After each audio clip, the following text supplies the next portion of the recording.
역사는 그녀를 조용한 왕비로 기억합니다. 하지만 조선의 당시 모든 비극은 그녀의 치맛자락 끝에서 시작되었습니다. 침묵의 왕비 인순왕 후 그녀의 역사를 시작합니다.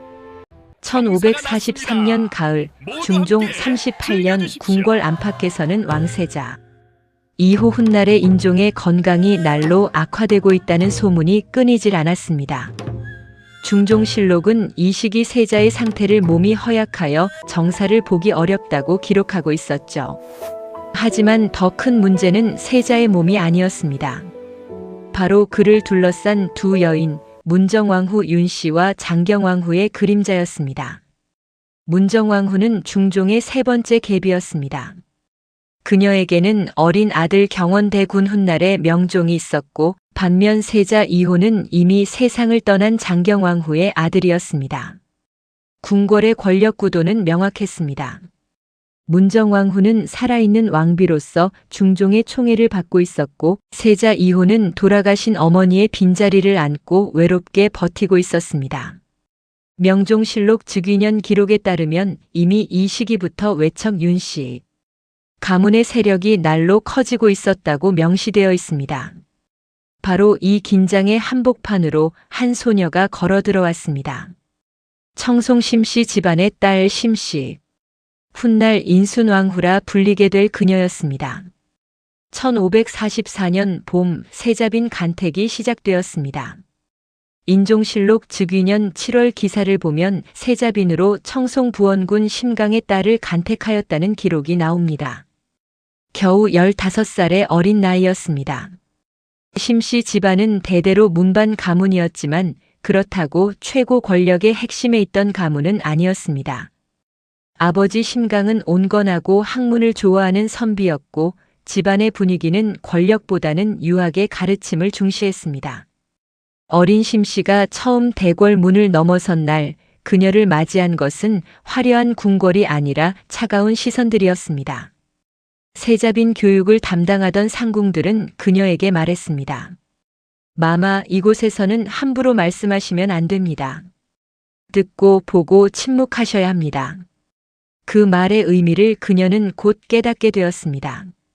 1544년 겨울 세자빈으로 책봉된 지 몇 달이 지나지 않아 심씨는 문정왕후를 처음 아련했습니다.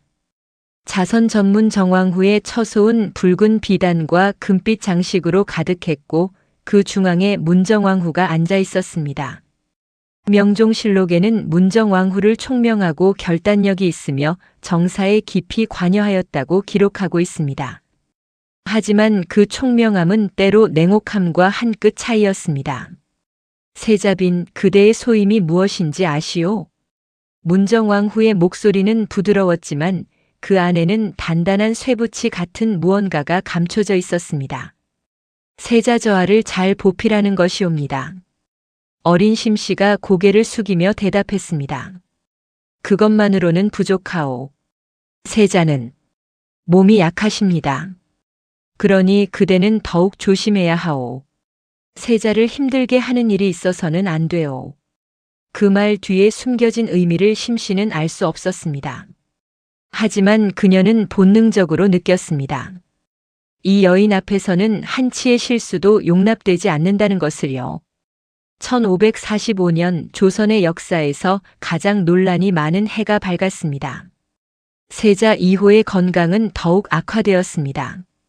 인종실록 즉위 직전 기록을 보면 세자가 수개월째 식사를 제대로 하지 못하고 있다는 내용이 반복적으로 등장합니다. 의원들은 온갖 처방을 다 동원했지만 차도가 없었습니다. 그리고 바로 이 시기 야사에서는 한 가지 이야기가 떠돌기 시작했습니다. 떡, 연려실 기술 등 후대의 야사 기록들은 이렇게 전합니다. 문정왕후가 세자에게 떡을 올렸는데 그 떡을 먹은 후 세자의 병이 깊어졌다고요. 하지만 정사인 중종실록과 인종실록 어디에도 이런 기록은 없습니다. 오히려 실록은 세자가 오랜 우울증과 식욕부진, 잦은 단식으로 몸이 쇠약해졌다고 적고 있습니다. 어린 세자빈 심씨는 이 모든 것을 눈으로 지켜봐야 했습니다. 1545년 11월 중종이 승하했습니다. 중종실록 39년 11월 기사는 왕의 마지막을 상세히 기록하고 있습니다. 중종은 죽기 전 세자를 불러 손을 잡았고 나라를 잘 다스리라는 유언을 남겼습니다. 그리고 29의 세자 이호는 드디어 왕위에 올랐습니다. 인종이 된 것입니다. 하지만 인순왕 후 당시는 왕비로 책봉됨과 본 것은 왕이 된 남편이 아니라 점점 더 깊은 수렁에 빠져드는 한 남자였습니다. 인종은 즉위하자마자 모친 장경왕후를 추승하려 했습니다. 이는 정당한 일이었습니다. 하지만 문정왕후와 그녀의 오빠 윤원영은 이를 곱게 보지 않았습니다. 인종실록 즉위년 기록을 보면 대윤유님 등 장경왕후 쪽 외척과 소윤윤원형 등 문정왕후 쪽 외척 간의 갈등이 날로 심화되고 있다는 내용이 여러 차례 나타납니다. 인순왕후는 밤마다 남편 인종이 홀로 책을 읽는 모습을 지켜봤습니다. 왕은 잠을 이루지 못했습니다. 인종실록은 왕이 즉위 후 매우 우울해하시며 식사를 거르는 날이 많았다고 기록합니다. 인순왕후는 왕에게 따뜻한 차를 올렸지만 인종은 고개를 저었습니다. 중전, 이 자리가 이리 무거울 줄은 몰랐소. 전하. 어머니 장경왕후는 일찍 돌아가셨고 계모 문정왕후는 나를 아들로 보지 않으시오. 나는 이 궁궐에서 언제나 남이었소. 인순왕후는 그 말에 아무 대답도 할 수 없었습니다. 16살의 어린 왕비가 할 수 있는 일은 없었습니다. 다만 남편의 손을 조용히 잡아주는 것뿐이었습니다. 1545년 겨울부터 1546년 봄까지 인종의 건강은 급속도로 악화되었습니다. 인종실록은 이 시기를 이렇게 기록합니다. 왕께서 병환이 깊어지시어 조회를 여러 번 파하셨다. 의원들이 모든 방법을 다하였으나 차도가 없었다. 그리고 1546년 7월 1일 즉위한 지 겨우 8개월 만에 인종은 30살의 젊은 나이로 세상을 떠났습니다. 인순왕후는 남편의 시신 앞에서 목 놓아 울었습니다. 하지만 그녀의 눈물이 채 마르기도 전에 문정왕후의 전갈이 날아왔습니다. 왕대비마마께서 중전마마를 부르십니다. 자선전으로 향하는 길, 인순왕후의 머릿속에는 지난 몇 달간의 기억들이 파편처럼 흩어졌습니다. 남편이 떡을 먹던 날, 그날 밤 갑자기 심해진 복통, 의원들의 당황스러운 표정, 그리고 문정왕후의 차가운 미소. 야사가 말하는 것이 진실인가 아니면 정사가 기록한 대로 우연인가? 그녀는 결코 알 수 없었습니다. 아니, 어쩌면 알아서도 안 되는 진실이었을지 모릅니다. 자선전에 도착했을 때 문정왕후는 이미 상복을 입고 앉아 있었습니다. 그녀의 표정은 슬퍼 보였지만 그 눈빛만은 이상하리만큼 단단했습니다. 중전마마 아니, 이제 대비마마시군요. 문정왕후가 인순왕후를 불렀습니다. 왕대비마마, 세자가 없으니 이제 경원대군이 왕위를 잇게 될 것입니다. 제 아들이요. 그 말에는 질문이 없었습니다. 이미 결정된 사실을 통보하는 것뿐이었습니다. 인순왕후는 고개를 숙였습니다. 16살의 과부가 된 그녀가 할 수 있는 일은 아무것도 없었습니다. 1546년 7월 4일 경원대군이 12살의 나이로 왕위에 올랐습니다. 명종의 즉위였습니다. 그리고 문정왕후는 대왕 대비가 되어 수렴청정을 시작했습니다. 명종실록 즉위년 기록은 이렇게 시작됩니다. 대왕 대비가 발을 들이우고 정사를 듣기 시작하였다. 인순왕후는 이제 인성왕 대비라는 이름으로 불렸습니다. 하지만 그녀에게 주어진 것은 이름뿐이었습니다. 실권은 모두 문정왕후에게 있었습니다. 그날 밤 인순왕후는 홀로 창문을 열고 달을 바라봤습니다. 달빛은 차갑고 밝았습니다. 그녀는 생각했습니다. 나는 이 궁궐에서 무엇이란 말인가? 남편을 잃었고 권력도 없고 목소리조차 낼 수 없는. 하지만 그녀는 몰랐습니다. 이것이 시작에 불과하다는 것을요. 앞으로 그녀가 겪게 될 더 큰 비극들, 그리고 그 끝에서 그녀가 내려야 할 운명적 선택들을요. 궁궐 밖에서는 이미 피바람이 불기 시작하고 있었습니다. 1545년의 을사사화. 문정왕후와 윤원영은 대윤 세력을 무참히 숙청했습니다. 명종실록 1년 기록은 유님, 유관, 유인숙 등을 역모로 몰아 사형에 처했다고 적고 있습니다. 인종을 지지했던 신하들이 하나둘씩 사라졌습니다. 인순왕후는 이 모든 것을 침묵 속에서 지켜봐야 했습니다. 그녀가 할 수 있는 일은 오직 하나, 살아남는 것뿐이었습니다. 그리고 그녀는 깨달았습니다. 이 궁궐에서 어머니나 아내로 사는 것은 불가능하다는 것을요. 이곳에서는 오직 권력의 말이거나 권력의 방패로만 존재할 수 있다는 것을요. 하지만 역사는 그녀에게 또 다른 시련을 준비하고 있었습니다. 그녀의 친정 식구들, 특히 남동생 심의겸이 곧 이 권력의 중심부로 걸어 들어올 것이었으니까요. 16살의 인순왕후는 아직 몰랐습니다. 자신이 앞으로 조선 역사상 가장 중요한 결정을 내리게 될 여인이라는 것을요. 침묵 속에서 그녀의 긴 여정이 이제 막 시작되고 있었습니다. 박 PD의 잔잔한 역사를 시청하고 계십니다. 1547년 봄 한양은 피로 얼룩져 있었습니다. 을사사화의 광풍이 휘몰아친 지 2년, 이제 그 칼날은 더욱 깊숙이 조선의 심장부를 파고들고 있었습니다. 명종실록 2년 3월 기사를 보면 이런 기록이 나옵니다. 윤원영과 그 일당이 사림을 대거 숙청하니 조정이 텅 비다시피 하였다. 문정왕후의 오빠 윤원영은 이제 조선의 실질적 권력자였고 그의 손에 닿는 모든 것이 생사의 갈림길에 놓여 있었습니다. 인순왕후, 아니 이제는 인성왕대비로 불리던 그녀는 경덕궁 한쪽 전각에서 이 모든 것을 지켜보고 있었습니다. 남편 인종이 세상을 떠난 지 1년이 넘었지만 그녀의 상처는 아물지 않았습니다. 아니, 어쩌면 아물 수 없는 상처였을지도 모릅니다. 17살의 과부, 권력도 자식도 없는 대비. 그것이 그녀의 처지였습니다. 하지만 역사는 그녀를 그대로 내버려 두지 않았습니다. 1547년 여름 대왕 대비 문정왕후가 인순왕후를 불렀습니다. 자선전의 분위기는 여전히 무거웠습니다. 수렴 청정을 시작한 문정왕후는 더욱 위험 있어 보였고 그녀의 옆에는 언제나 오빠 윤원영이 서 있었습니다. 인성 대비마마, 그대의 친정 식구들은 안녕하신지요? 문정왕후의 물음에는 날카로운 무언가가 숨어 있었습니다. 황송하옵니다.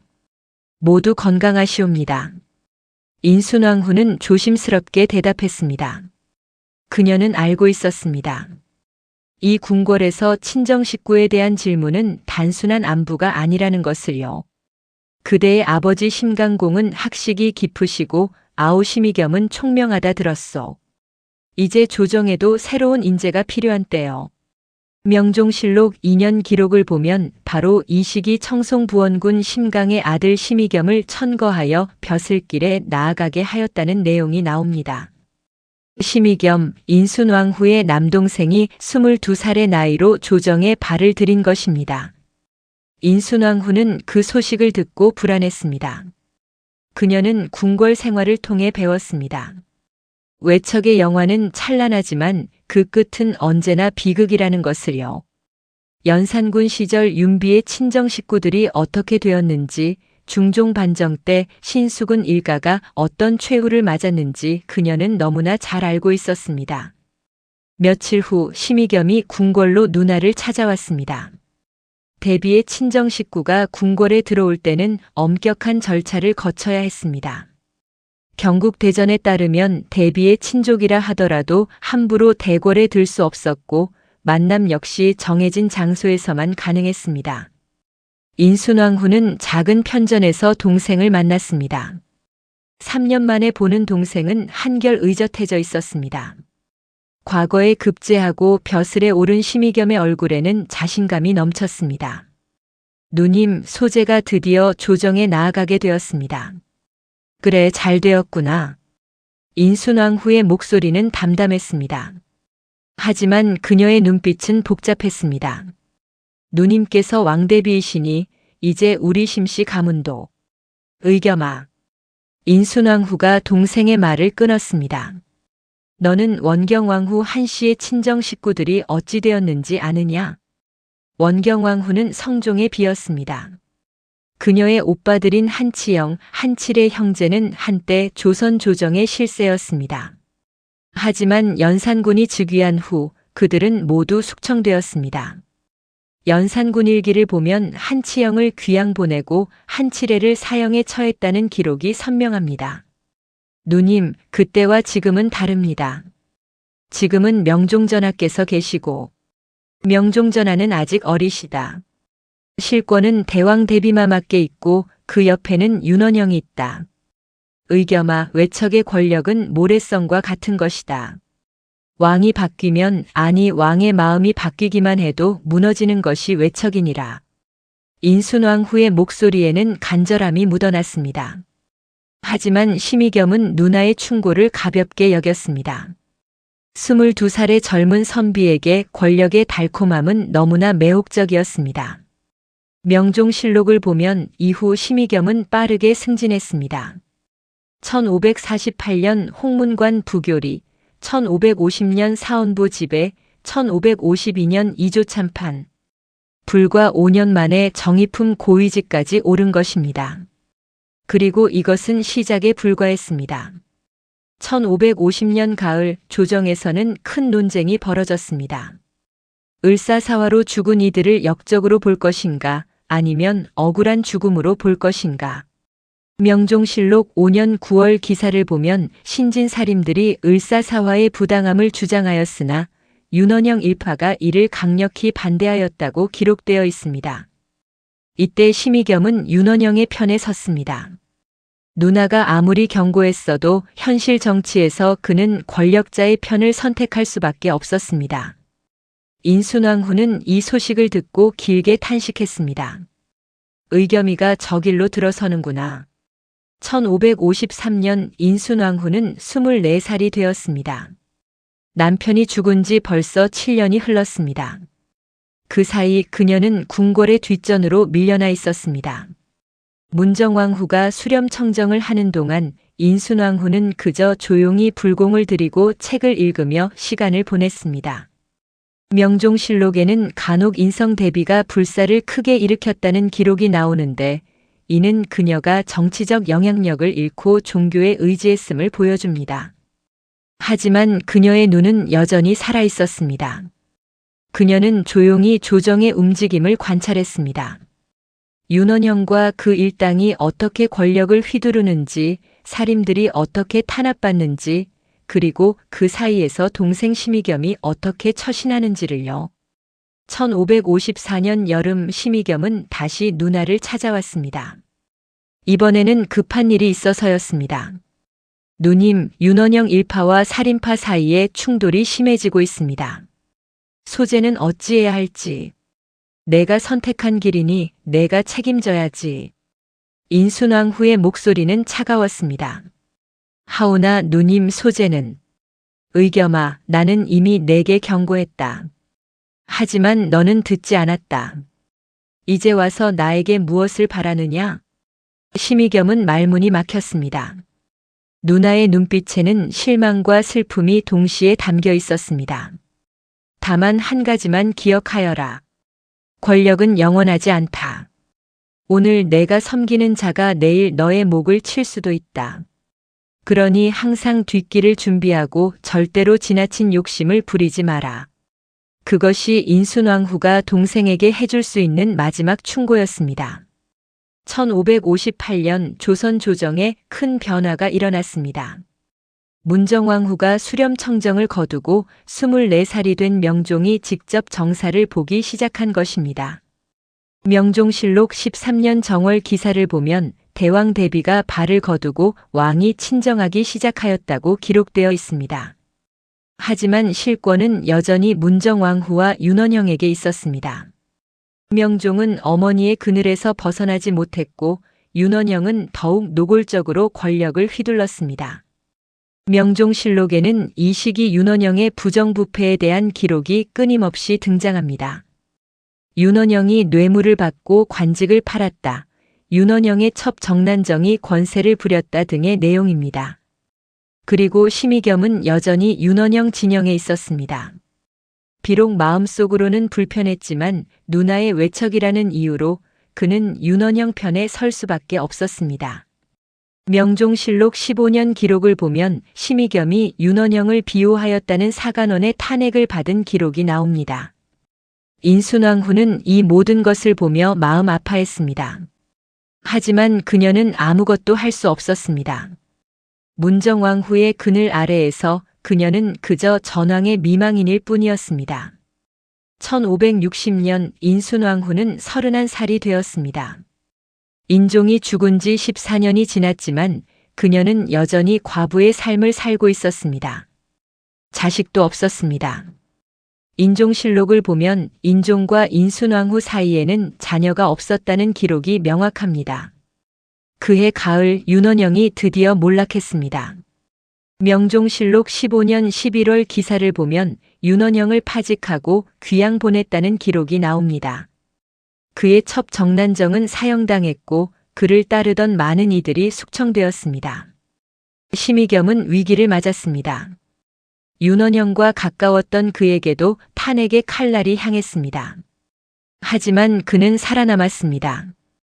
명종실록을 보면 심의겸이 인성왕 대비의 친족이기에 큰 죄를 묻지 않았다는 기록이 나옵니다. 인순왕후는 복잡한 심정이었습니다. 동생이 살아남은 것은 다행이었지만 그것이 자신의 이름 때문이라는 사실이 씁쓸했습니다. 결국 그녀 역시 이 권력 게임의 일부였던 것입니다. 윤원영이 물러난 후 조정의 분위기가 바뀌었습니다. 살인파가 다시 힘을 얻기 시작했고 그동안 억압받았던 학자들이 조정으로 돌아왔습니다. 이때 이준경, 이량 같은 중신들이 정국을 주도했고 심의겸도 조심스럽게 입지를 다져갔습니다. 1562년 심의겸은 이조판서가 되었습니다. 명종실록 17년 기사에 심의겸을 이조판서로 삼았다는 기록이 나옵니다. 정의품에서 정일품으로 그는 마침내 조정의 최고 위직에 올랐습니다. 이날 밤 심의겸은 다시 누나를 찾았습니다. 누님, 소재가 이조판서가 되었습니다. 그래, 잘 되었구나. 인순왕후의 목소리는 여전히 담담했습니다. 이제 우리 심씨 가문이. 의겸아. 인순왕후가 다시 동생을 불렀습니다. 높이 올라갈수록 더 조심해야 한다. 내가 이조판서가 되었다는 것은 이제 내가 수많은 사람들의 미움을 사게 되었다는 뜻이다. 이조판서는 관리 인사를 담당하니 내가 한 사람을 올리면 10사람이 원망하고 한 사람을 떨어뜨리면 100사람이 적이 되느니라. 심의겸은 고개를 숙였습니다. 누나의 말이 옳았습니다. 그리고 의겸아, 절대로 당파를 만들지 마라. 사람들을 편 가르지 마라. 내가 일단 한쪽 편을 들면 다른 쪽은 영원한 적이 되느니라. 하지만 인순왕후는 몰랐습니다. 역사는 이미 심의겸을 향해 달려오고 있었고 그가 아무리 조심해도 피할 수 없는 운명이 기다리고 있다는 것을요. 1565년 문정왕후가 세상을 떠났습니다. 명종실록 20년 4월 기사는 대왕 대비가 승하하였다. 향년 65세라고 기록합니다. 조선을 20년 가까이 지배했던 여인이 사라진 것입니다. 인순왕후는 장례식에 참석했습니다. 그녀는 문정왕후의 관 앞에서 절을 올렸습니다. 미움과 두려움의 대상이었던 시어머니, 하지만 동시에 조선의 권력이 무엇인지 가르쳐준 스승이기도 했던 그 여인. 이제 이 궁궐에는 나와 명종전하만 남았구나. 인순왕후는 생각했습니다. 문정왕후가 죽고 조선은 새로운 시대로 접어들고 있었습니다. 그리고 그 새로운 시대는 그녀가 상상했던 것보다 훨씬 더 경랑의 시대가 될 것이었습니다. 심의겸은 이제 조정의 중심에 있었습니다. 외척으로서 그리고 유능한 관료로서 그의 영향력은 날로 커졌습니다. 하지만 인순왕후의 예언대로 그를 향한 적들도 점점 늘어나고 있었습니다. 그리고 머지않아 한 젊은 선비가 조정에 등장할 것입니다. 김효원. 심의겸과 운명적으로 충돌하게 될 그 이름이었습니다. 인순왕후는 아직 몰랐습니다. 자신의 동생이 곧 조선을 둘로 쪼개놓을 붕당의 시작이 될 것이라는 사실을요. 궁궐 밤하늘의 별들은 여전히 빛나고 있었습니다. 하지만 그 별빛 아래 조선은 천천히 그러나 확실하게 분열의 길로 접어들고 있었습니다. 박 PD의 잔잔한 역사를 함께하고 계세요. 1563년 봄 경복궁 교태전에 기쁨의 소식이 전해졌습니다. 후명종의 중전 인순왕 후명종의 비 인순왕후 심씨와는 다른 인물로 청원 군부인 심씨입니다가 아들을 낳은 것입니다. 명종실록 18년 2월 기사를 보면 왕자가 탄생하였으니 온 나라가 기뻐하였다고 기록되어 있습니다. 명종은 이미 30살이었고 그동안 후사가 없어 조정은 불안했습니다. 드디어 태어난 왕자, 그가 바로 순회세자였습니다. 인성왕 대비, 즉 인종의 비였던 인순왕후 심씨는 이 소식을 들었을 때 복잡한 심경이었습니다.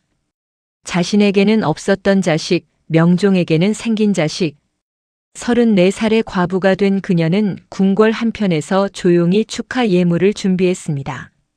명종실록을 보면 인성 대비가 세자를 위해 불공을 올렸다는 기록이 나옵니다. 하지만 그녀의 마음 한구석에는 쓸쓸함이 자리 잡고 있었습니다. 만약 인종이 오래 살았다면, 만약 그들 사이에도 자식이 있었다면. 하지만 이미 지나간 일이었습니다. 순회세자는 총명했습니다. 명종실록 곳곳에 세자의 성장에 대한 기록이 나타납니다. 1565년 세자가 글을 읽기 시작하였다. 1567년 세자가 경연에 나아가 학문을 익혔다는 등의 내용입니다. 명종은 아들을 무척 아꼈고 조정 신하들도 세자의 미래를 밝게 보았습니다. 하지만 운명은 잔인했습니다. 1572년 여름 순회세자에게 병이 찾아왔습니다. 명종실록 27년 5월 기사를 보면 세자가 병환이 들었다. 의원들을 급히 불렀다는 기록이 나옵니다. 처음에는 가벼운 병으로 여겨졌습니다. 하지만 시간이 갈수록 세자의 상태는 악화되었습니다. 명종은 세자의 병상을 떠나지 않았습니다. 밤낮으로 곁을 지켰고 온갖 명약을 구했습니다. 명종실록은 이 시기 명종의 모습을 이렇게 기록합니다. 임금께서 세자의 병을 근심하시어 식사를 전폐하시고 밤잠을 이루지 못하셨다. 인순왕후도 세자를 보러 갔습니다. 어린 세자는 침상에 누워 있었고 얼굴은 창백했습니다. 그녀는 세자의 손을 잡았습니다. 세자 저하 괜찮으시겠습니까? 대비마마. 소손이 곧 나을 것입니다. 겨우 9살의 어린 세자가 애써 웃으며 대답했습니다. 하지만 그의 손은 차가웠습니다. 인순왕후는 자신도 모르게 눈물이 흘렀습니다. 이 아이의 얼굴에서 그녀는 젊은 날의 인종을 보았습니다. 일찍 어머니를 잃고 계모의 그늘 아래서 외롭게 자랐던 그 남자를요. 제발 이 아이만은. 하지만 하늘은 그녀의 기도를 들어주지 않았습니다. 1572년 6월 6일 순회세자가 세상을 떠났습니다. 명종실록 27년 6월 기사는 이렇게 기록합니다. 세자가 승하하였다. 나이 10살이었다. 임금께서 통곡하시니 궁궐 안팎이 모두 슬퍼하였다. 실제로는 만 9세였지만 당시 나이 계산법으로는 10살이었습니다. 1563년에 태어나 1572년에 세상을 떠난 순회세자의 짧은 생애는 조선 왕실에 큰 충격을 주었습니다. 명종의 슬픔은 이루 말할 수 없었습니다. 유일한 아들, 그토록 기다렸던 후사가 눈앞에서 사라진 것입니다. 명종실록을 보면 명종이 세자의 빈전 앞에서 며칠 동안 식음을 전폐하였다는 기록이 나옵니다. 신하들이 아무리 위로해도 명종은 슬픔에서 헤어나오지 못했습니다. 인순왕후는 세자의 장례식에 참석했습니다. 작은 관 앞에서 그녀는 절을 올렸습니다. 그리고 명종의 곁으로 다가갔습니다. 전하, 신첩도 같은 아픔을 압니다. 대비마마. 신첩의 남편 인종대왕께서도 젊은 나이에 세상을 떠나셨습니다. 그때의 아픔을 신첩은 아직도 잊지 못하옵니다. 명종은 고개를 들어 인순왕후를 바라보았습니다. 그녀의 눈에도 눈물이 고여 있었습니다. 두 사람은 서로의 슬픔을 이해했습니다. 일찍 가족을 잃은 자들만이 아는 그 깊은 상실감을요. 하지만 왕실은 슬퍼할 겨를을 주지 않았습니다. 세자의 장례가 끝나자마자 조정에서는 후사 문제가 논의되기 시작했습니다. 명종실록 27년 7월 기사를 보면 세자가 승하하였으니 후사를 정해야 한다는 논의가 일었다고 기록되어 있습니다.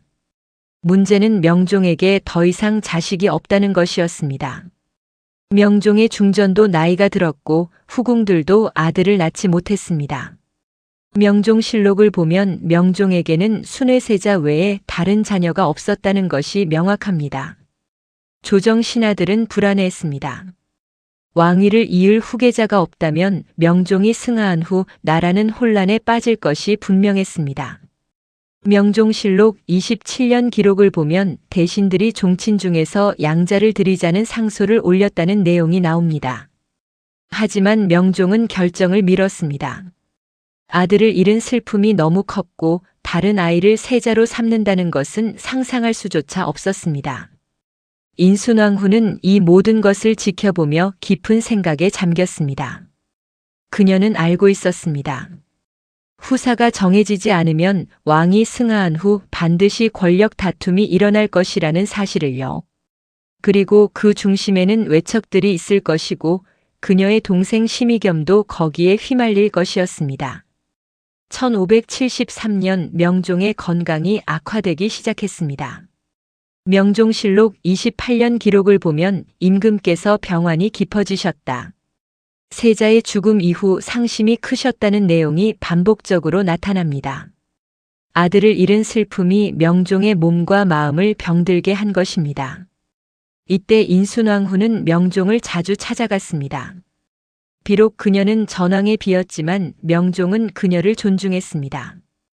두 사람은 모두 문정왕후의 그늘 아래서 살았고 서로의 고통을 이해했습니다.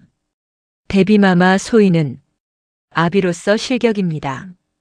명종이 쓸쓸하게 말했습니다. 전하, 그런 말씀을 하지 마옵소서. 세자를 지키지 못했습니다. 이제 후사도 없습니다. 소인이 죽으면 이 나라는 어찌 되겠습니까? 인순왕후는 명종의 손을 잡았습니다. 전하, 아직 시간이 있사옵니다. 후사를 정하실 수 있사옵니다. 누구를 세운단 말입니까? 누가 우리 순회를 대신할 수 있단 말입니까? 명종의 목소리에는 깊은 슬픔이 배어 있었습니다. 인순왕후는 대답할 수 없었습니다. 자식을 잃은 부모의 아픔은 누구도 위로할 수 없는 것이었으니까요. 1574년 명종의 병은 더욱 깊어졌습니다. 명종실록 29년 기록을 보면 명종이 조회를 거르는 날이 많아졌다는 내용이 나옵니다. 조정 대신들은 더욱 불안해했고 후사 문제는 긴박한 현안이 되었습니다. 이때 영의정 이준경을 비롯한 원로 대신들이 명종에게 강력히 건의했습니다. 명종실록 29년 3월 기사를 보면 대신들이 후사를 속히 정하라고 상소하였다는 기록이 나옵니다. 명종은 마지못해 종친들을 살펴보기 시작했습니다. 당시 가능한 후보는 몇 명 되지 않았습니다. 중종의 손자들 중에서 적당한 인물을 찾아야 했는데 대부분 이미 나이가 많거나 적합하지 않았습니다. 그때 한 이름이 거론되었습니다. 덕흥대원군의 셋째 아들 하성군 이균. 명종실록을 보면 하성군이 총명하고 성품이 어질다는 평가가 나옵니다. 하지만 명종은 여전히 결정을 내리지 못했습니다. 아들 순회세자를 잊을 수 없었고 다른 아이를 후계자로 삼는다는 것이 배신처럼 느껴졌습니다. 인순왕후는 이 상황을 보며 마음이 아팠습니다. 자신도 자식이 없었기에 명종의 심정을 누구보다 잘 이해했습니다. 하지만 동시에 그녀는 알고 있었습니다. 왕의 슬픔은 개인적인 것이지만 후사 문제는 나라 전체의 문제라는 것을요. 1575년 명종의 건강은 급격히 악화되었습니다. 명종실록 30년 기록을 보면 임금께서 병환이 위독하시다는 기사가 연이어 나타납니다. 신하들은 더 이상 기다릴 수 없었습니다. 5월 대신들이 다시 명종을 찾아갔습니다. 이준경, 홍섬 그리고 인순왕후의 동생 심의겸도 그 자리에 있었습니다.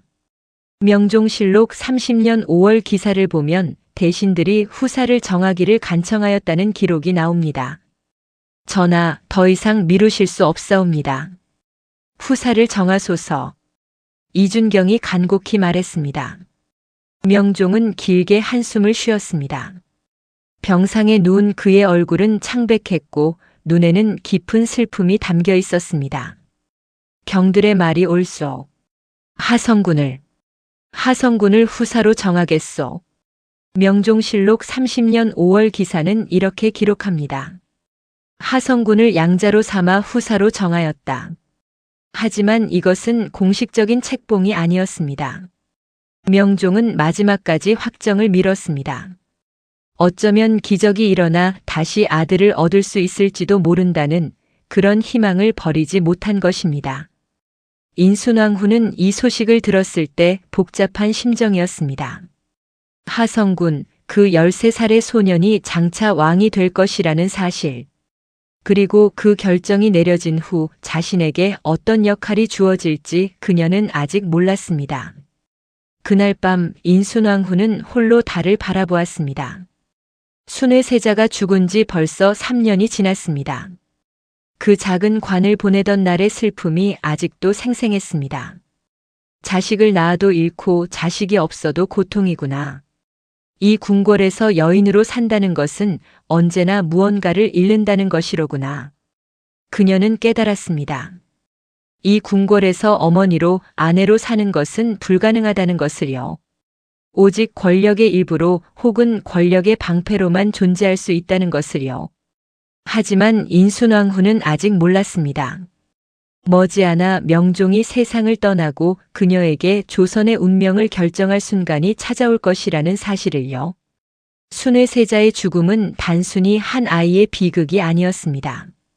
그것은 조선 왕실의 계승 구도를 완전히 바꾸어 놓았고 훗날 선조 시대의 정치적 갈등의 씨앗이 되었습니다. 그리고 그 모든 변화의 중심에 침묵하던 여인 인순왕후가 서게 될 것이었습니다. 궁궐의 밤은 깊어갔고 인순왕후는 여전히 창밖을 바라보고 있었습니다. 그녀의 눈에는 눈물이 고여 있었습니다. 순의 세자를 위한 눈물인지 아니면 자신의 운명을 위한 눈물인지 그녀 자신도 알 수 없었습니다.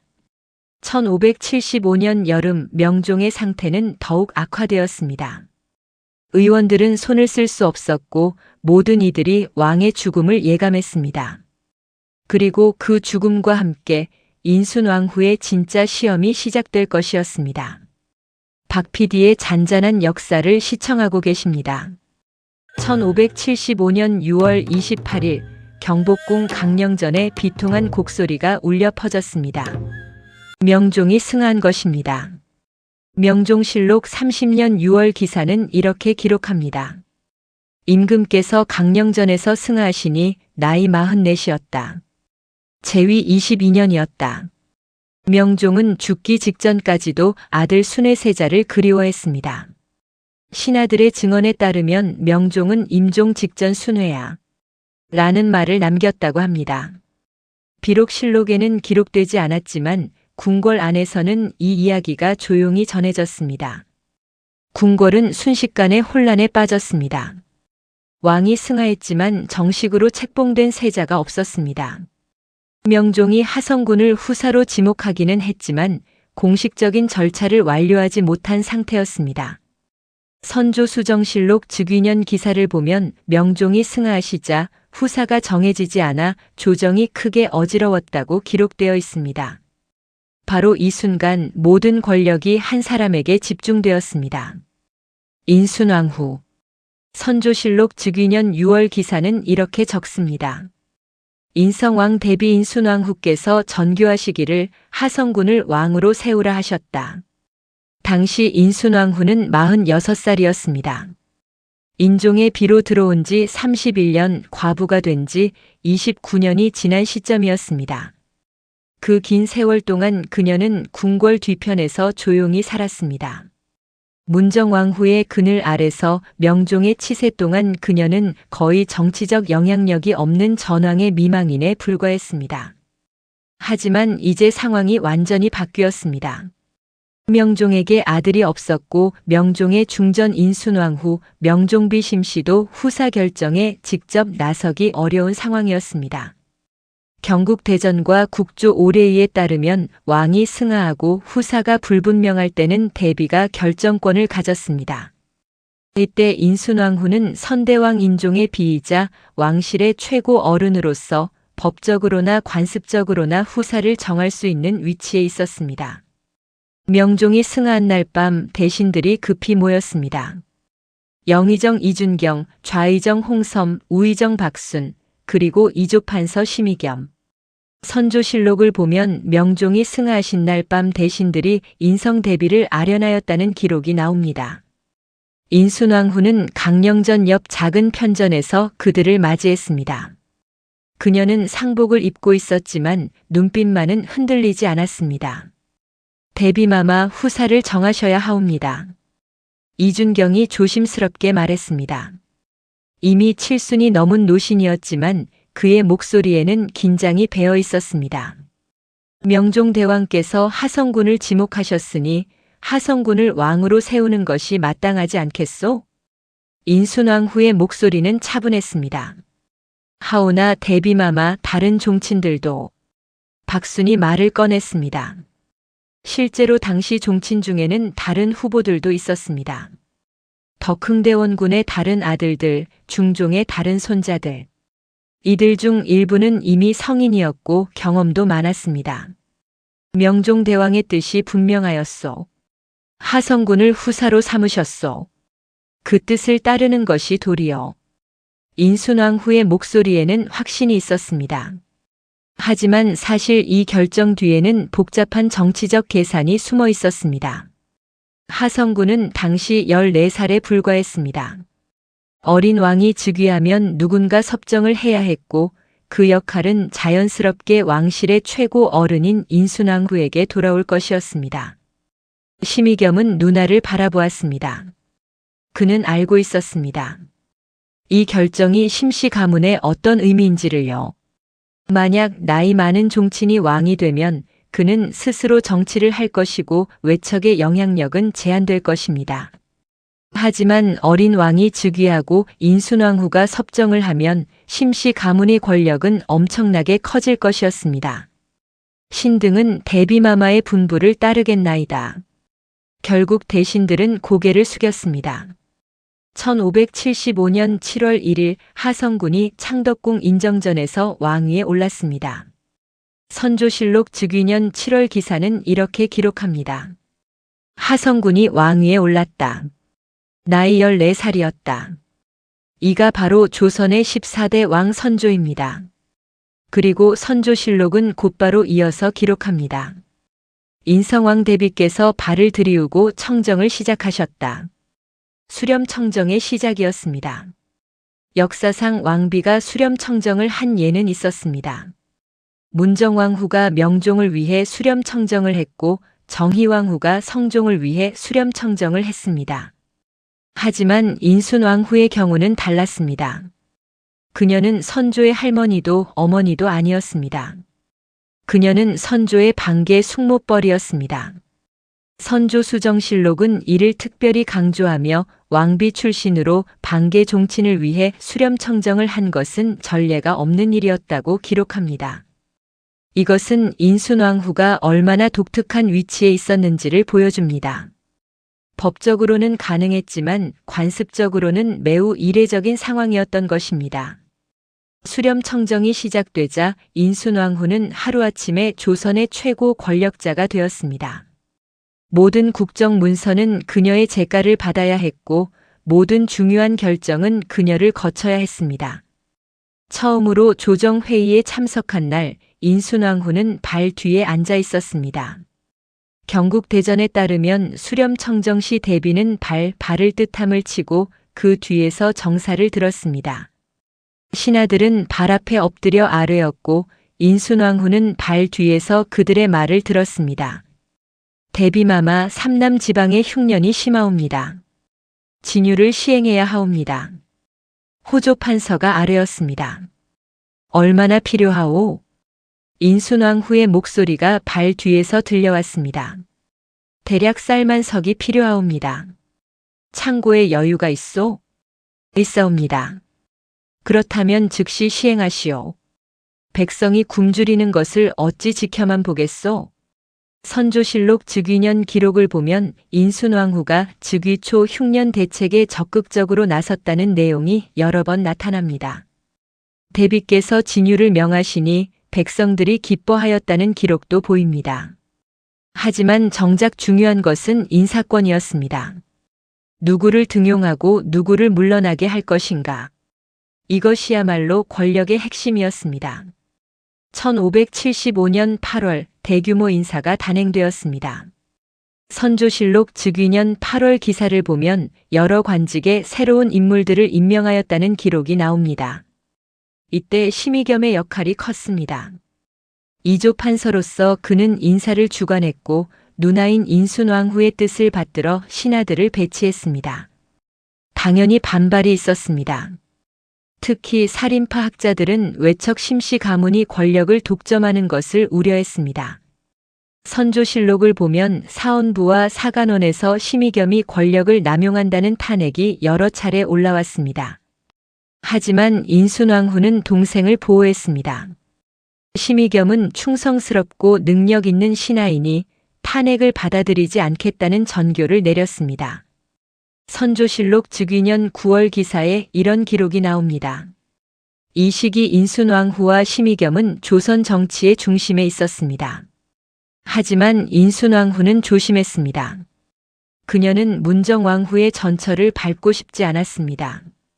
문정왕후는 오빠 윤원영을 과도하게 보호하다가 결국 조정의 미움을 샀고 윤원영은 몰락했습니다. 인순왕후는 동생을 불렀습니다. 의겸아, 우리에게 주어진 시간이 많지 않다. 무슨 말씀이옵니까, 누님? 수렴청정은 오래 할 수 없다. 선조대왕께서 성장하시면 나는 물러나야 한다. 그때 우리 심씨 가문은 어찌 되겠느냐? 심의겸은 누나의 말을 이해할 수 없었습니다. 지금 권력이 손에 있는데 왜 그것을 놓으려 한다는 말입니까? 누님, 수렴청정을 더 오래 하시면 안 된다. 인순왕후의 목소리는 단호했습니다. 문정왕 대비마마께서 얼마나 오래 수렴청정을 하셨는지 아느냐? 8년이었다. 그리고 그 결과가 무엇이었느냐? 조정의 원성과 사림의 반발이었다. 나는 그 길을 가지 않을 것이다. 하오나 누님. 의겸아, 권력은 잡고 있을수록 독이 된다. 때가 되면 놓아야 한다. 그것이 우리 심씨 가문이 살아남는 길이니라. 1576년 1월 선조가 관례를 치렀습니다. 선조실록 1년 정월 기사를 보면 왕이 관례를 행하였다. 나이 15이었다고 기록되어 있습니다. 관례는 성인이 되었음을 의미하는 의식이었습니다. 조정에서는 수렴청정을 거둬야 한다는 논의가 일기 시작했습니다. 선조실록 1년 기록을 보면 대신들이 왕께서 이미 성인이 되셨으니 대비께서 발을 거두시는 것이 마땅하다고 아뢰었다는 내용이 나옵니다. 하지만 심의겸을 비롯한 일부 신하들은 반대했습니다. 왕께서 아직 어리시니 대비께서 더 도우셔야 한다는 것이었습니다. 실제로 선조는 겨우 15살이었고 정치 경험이 전혀 없었습니다. 인순왕후는 고민했습니다. 계속 수렴청정을 하면 심씨 가문의 권력은 유지될 것입니다. 하지만 그것은 장기적으로 독이 될 것이었습니다. 선조가 성장한 후 외척을 원망하게 될 것이고 심씨 가문은 몰락할 것입니다. 1576년 2월 인순왕후는 결심했습니다. 대신들을 불러 모은 자리에서 그녀는 전교를 내렸습니다. 왕께서 이미 관례를 치르셨으니 이제 친정하실 때가 되었소. 내 발을 거두겠소. 선조실록 1년 2월 기사는 이렇게 기록합니다. 인성대비께서 수렴청정을 거두셨다. 즉위 후 8개월 만이었다. 겨우 8개월.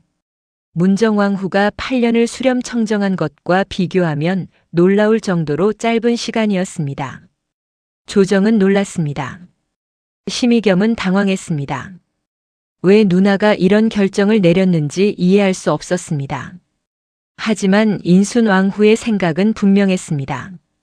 선조수정실록은 이때 인순왕후의 결정을 이렇게 평가합니다. 대비께서 권력을 탐하지 않으시고 조속히 물러나셨으니 이는 지극히 현명한 처사였다. 발을 거둔 날 인순왕후는 선조를 불렀습니다. 15살의 어린 왕은 긴장한 얼굴로 대비 앞에 섰습니다. 전하, 이제 나라를 직접 다스리실 때가 되었사옵니다. 대비마마 소인은 아직 어리고 전하는 이미 왕이시옵니다. 나이가 어리다는 것은 핑계가 될 수 없사옵니다.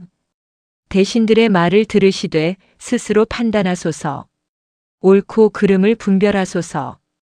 그것이 왕의 도리옵니다. 인순왕후의 목소리는 부드러웠지만 그 안에는 단단한 무언가가 있었습니다. 대비마마 소인이 잘할 수 있을까요? 할 수 있사옵니다. 전하께서는 총명하시고 착하시옵니다. 백성을 사랑하는 마음만 잊지 않으신다면 훌륭한 왕이 되실 것이옵니다. 선조는 고개를 숙였습니다.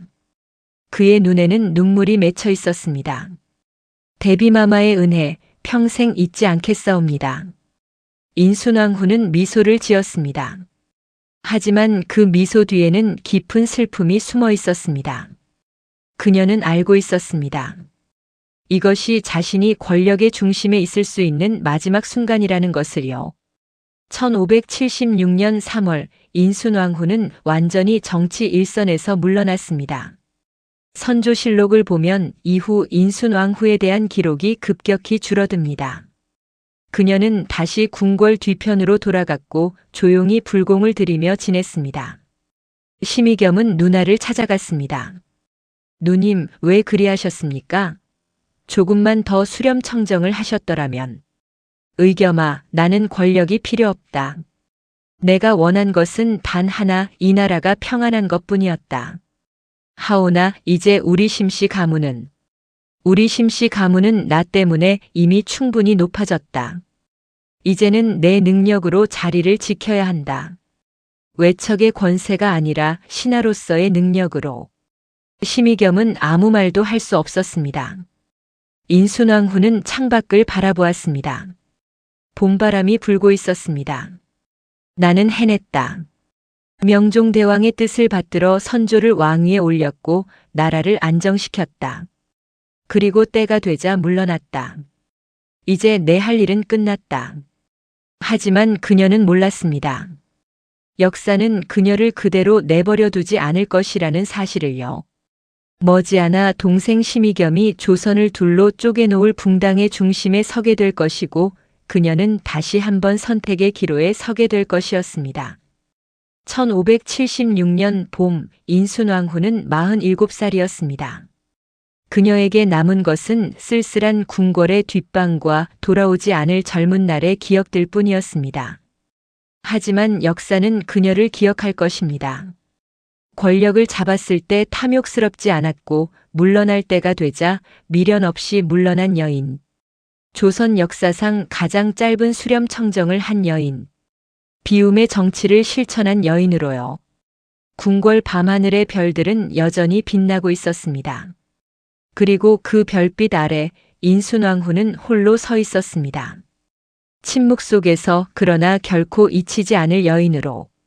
박 PD의 잔잔한 역사와 함께 하십니다.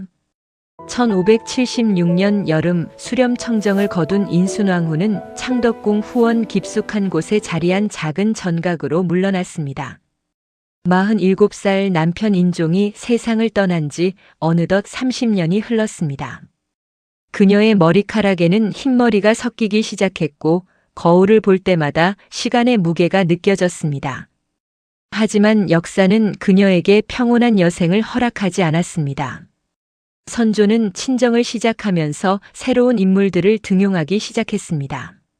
선조실록 1년 기록을 보면 왕께서 사림을 크게 등용하시니 조정의 분위기가 새로워졌다는 내용이 나옵니다.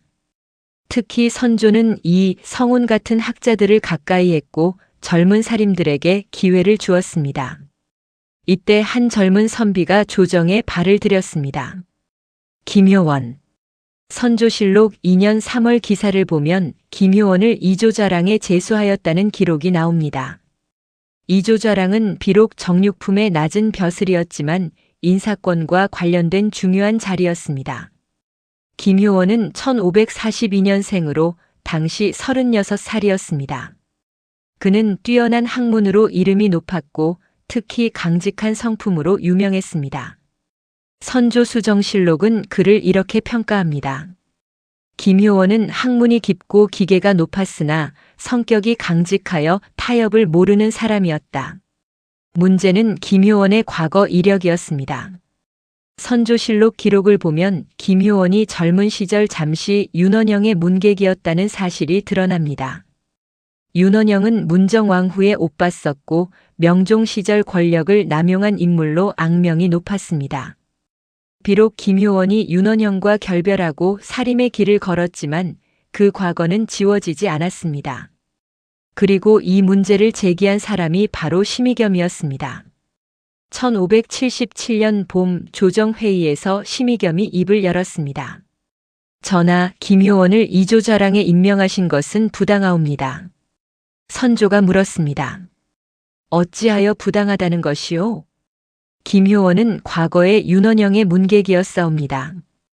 윤원영은 나라를 어지럽힌 간신이었고 그의 문객이었다는 것은 큰 결점이옵니다. 선조실록 2년 4월 기사에 이 장면이 기록되어 있습니다. 김효원은 즉시 반박했습니다. 심의겸 대감께서는 과거를 운운하시는데 대감께서야말로 윤원영 시절 그와 가까이 지내지 않으셨습니까? 소신은 젊은 시절 잠시 윤원영의 문하에 있었으나 곧 떠났사옵니다. 하오나 대감께서는 윤원영이 권세를 누리는 내내 그 곁에 계셨습니다. 조정이 술렁거렸습니다. 김효원의 말도 틀리지 않았습니다.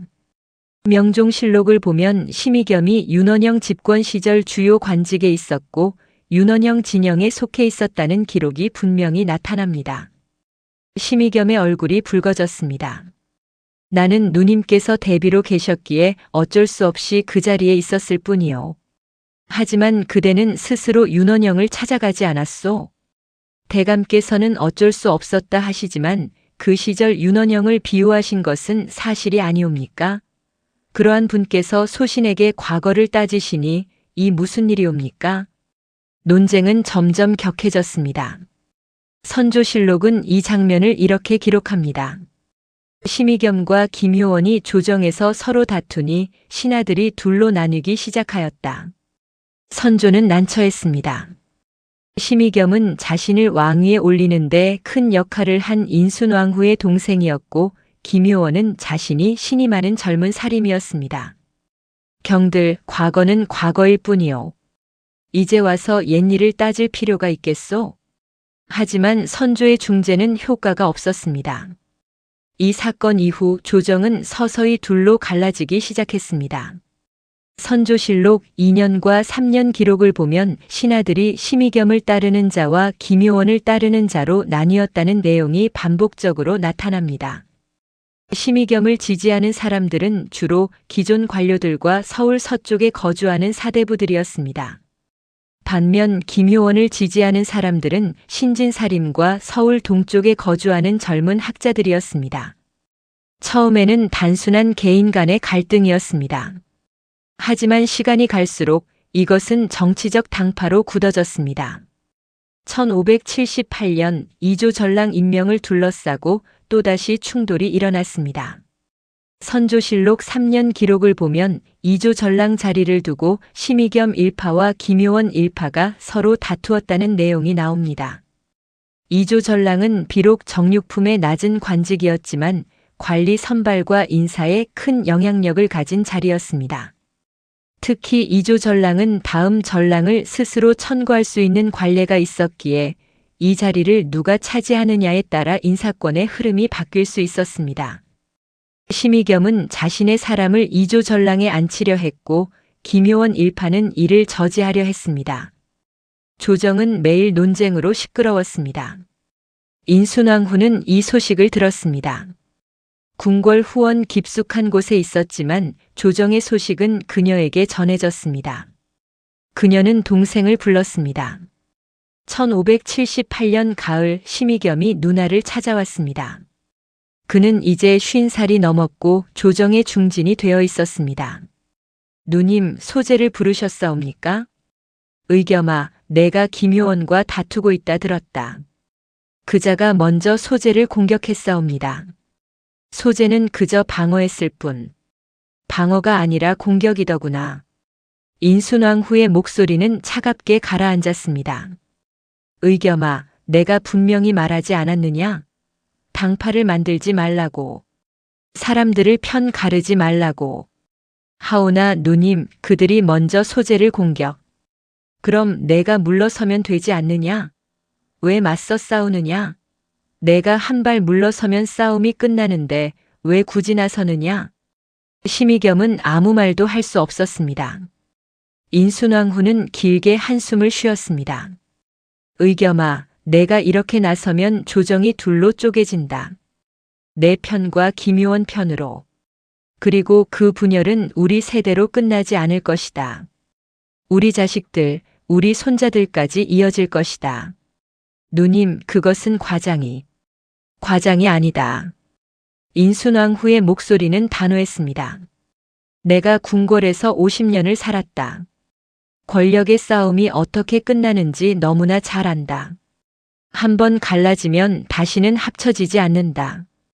피를 부르고 죽음을 부르고 파멸을 부른다.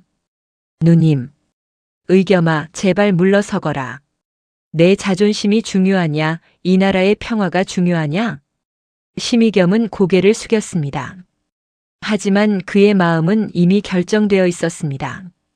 조정에서 밀리면 자신의 정치 생명이 끝날 것이었고 심씨 가문의 영향력도 사라질 것이었습니다. 소재. 생각해 보겠사옵니다. 하지만 그것은 거짓말이었습니다. 심의겸은 이미 물러설 수 없는 지점까지 와 있었습니다. 인순왕후는 동생의 거짓을 알아챘습니다. 하지만 그녀는 더 이상 아무 말도 하지 않았습니다. 이미 권력에서 물러난 과부에 불과한 그녀가 할 수 있는 일은 아무것도 없었습니다. 1579년 마침내 결정적인 사건이 터졌습니다. 이조 전랑 자리를 두고 양측이 극렬하게 대립하자 선조는 결단을 내렸습니다. 선조실록 4년 기록을 보면 왕께서 심의겸과 김효원을 모두 외직으로 내보내셨다는 내용이 나옵니다.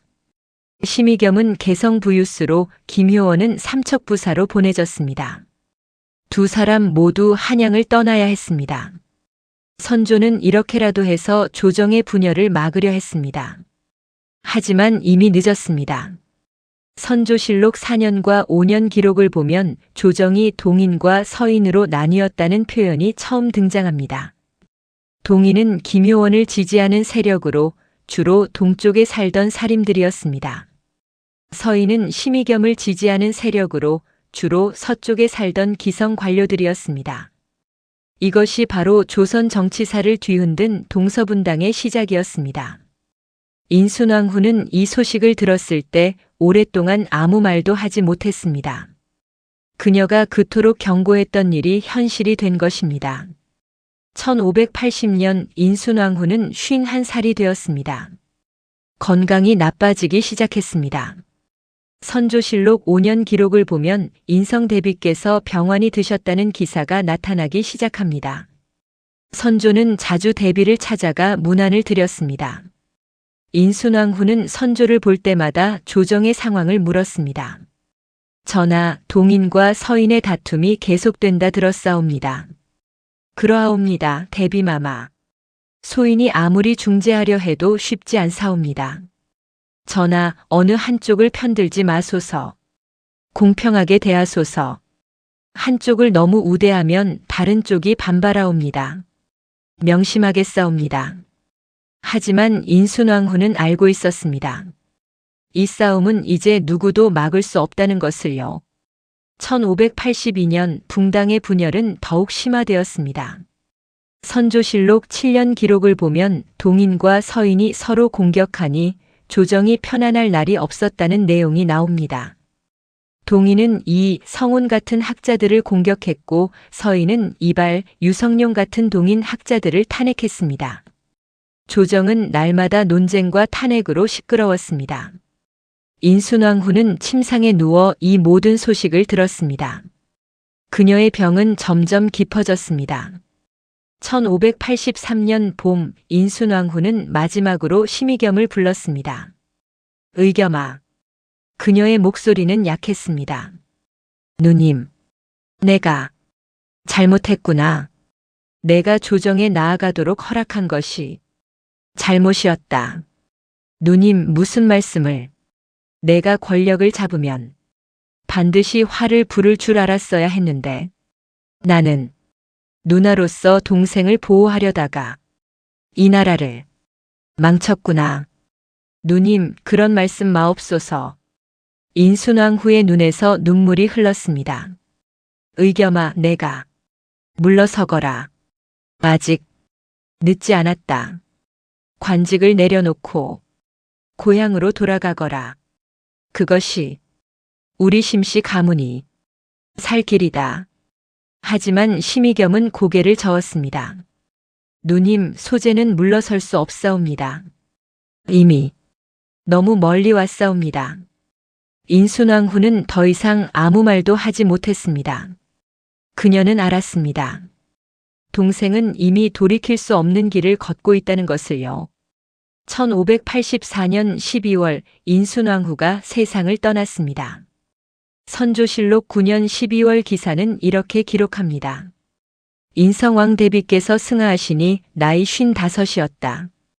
인종대왕의 비이시고 선조대왕을 왕위에 세우신 분이시다. 장례는 성대하게 치러졌습니다. 선조는 3년 상을 입었고 조정 신하들은 모두 애도했습니다. 선조실록은 인순왕후를 이렇게 평가합니다. 대비께서는 덕이 높으시고 욕심이 없으셨다. 수렴청정을 하셨으나 오래 하지 않으시고 조속히 물러나셨으니 이는 고금의 드문 일이었다. 심의겸은 누나의 빈전 앞에서 통곡했습니다. 하지만 그의 눈물이 마르기도 전에 그는 다시 조정으로 돌아가 동인과 싸워야 했습니다. 인순왕후가 예언한 대로 붕당의 싸움은 끝나지 않았습니다. 아니, 오히려 더욱 격렬해졌습니다.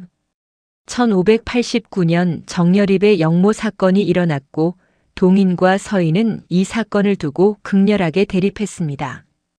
선조실록 22년 기록을 보면 이 사건으로 수많은 사람들이 죽었고 동인은 다시 남인과 북인으로 갈라졌다고 기록되어 있습니다. 1591년 심의겸이 세상을 떠났습니다. 선조실록 24년 기사를 보면 심의겸이 졸하였다. 나이 65이었다고 기록되어 있습니다. 그는 죽는 순간까지 서인의 영수로 동인과 싸웠습니다. 그리고 1592년 임진왜란이 일어났습니다. 일본의 침략 앞에서 조선은 속수무책이었습니다. 선조실록 25년 기록을 보면 동인과 서인이 서로 다투느라 국방을 소홀히 했다는 비판이 나타납니다. 인순왕후가 죽은 지 8년 후 조선은 전쟁의 참화 속으로 빠져들었습니다. 그녀가 그토록 우려했던 일들이 모두 현실이 된 것입니다. 역사는 인순왕후를 조용한 왕비로 기록했습니다. 하지만 그 조용함 뒤에는 깊은 슬픔과 통찰이 있었습니다. 그녀는 권력의 위험성을 알았고 붕당의 참혹함을 예견했습니다. 그리고 그녀는 자신이 할 수 있는 최선을 다했습니다. 수렴청정을 짧게 하고 동생에게 경고하고 권력을 내려놓았습니다. 하지만 역사의 수레바퀴는 이미 돌아가고 있었습니다. 한 사람의 지혜로는 막을 수 없는 거대한 흐름이었습니다. 인순왕후의 능은 서울 서초구 내곡동에 있습니다. 효릉이라 불리는 이곳에는 인종과 인순왕후가 함께 묻혀 있습니다. 30년을 떨어져 살았지만 죽어서는 함께 누운 두 사람. 능 앞에 서면 바람 소리가 들립니다. 마치 인순왕후가 무언가를 말하려는 것 같습니다. 권력은 나눌 수 없고 욕심은 끝이 없구나. 그녀가 마지막으로 남긴 말이었습니다. 조선은 그 후 200년 넘게 붕당 정치에 시달렸습니다. 동인과 서인, 남인과 북인, 노론과 소론. 끝없는 분열과 대립. 수많은 사람들이 당쟁의 희생양이 되었고 나라는 쇠약해졌습니다. 그 모든 것의 시작에 심의겸과 김효원이 있었습니다. 그리고 그 심의겸의 누나가 바로 인순왕후였습니다. 역사는 잔인합니다. 가장 선한 의도도 가장 나쁜 결과를 낳을 수 있고 가장 조용한 사람도 가장 큰 파장을 일으킬 수 있습니다. 인순왕후는 평생을 조용히 살았습니다. 하지만 조선의 모든 비극은 그녀의 치맛자락 끝에서 시작되었습니다. 아니, 정확히 말하면 그녀의 동생의 야망에서 시작되었습니다. 하지만 역사는 그녀를 기억합니다. 권력을 탐하지 않았던 여인, 8개월 만에 수렴 청정을 거둔 여인, 비움의 정치를 실천한 여인으로. 그것이 인순왕후가 역사에 남긴 마지막 유산이었습니다. 궁궐의 밤은 깊고 별들은 여전히 빛나고 있습니다. 그리고 그 별빛 아래 인순왕후의 이야기는 끝이 났습니다. 하지만 그녀가 목격한 비극은 계속되었습니다. 붕당은 조선을 집어삼켰고 나라는 쇠퇴의 길을 걸었습니다. 그리고 21세기를 사는 우리는 묻습니다. 권력이란 무엇인가? 욕심이란 무엇인가? 그리고 한 사람의 선택이 역사를 얼마나 바꿀 수 있는가? 인순왕후는 알았을 것입니다. 하지만 그녀는 막을 수 없었습니다. 그것이 인간의 한계이고 동시에 역사의 비극입니다. 침묵의 국모 인순왕후. 그녀의 이야기는 이렇게 끝이 납니다. 하지만 그녀가 남긴 질문은 여전히 우리 곁에 남아 있습니다.